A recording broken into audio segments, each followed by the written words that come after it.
Do It Pro Tommy Scarless here. I'm hanging out with the man at Do It, Jerry Van Sickle. Jerry, you know, the one thing I always was curious about is, what do they call this thing sticking out of the top when you make a mold or when you pour an object with a Do It mold? Tommy, they call that little thing the Spru, which it results from the gate.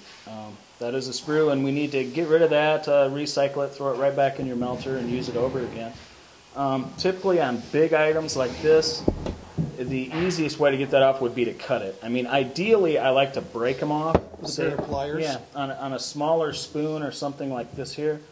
We would take that with a pair of pliers, give it a few bends, and off it comes. You got a relatively clean break.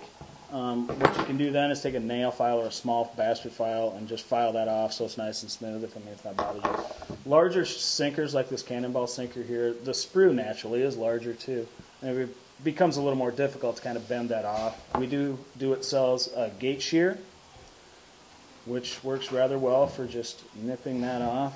And there again, you end up with a little bit of an imperfection there, but a small file or something like that will take that right out there. Occasionally, on medium-sized ones, if you're not fond of breaking them off there, you can use the gate shear, which is something that Do It also sells.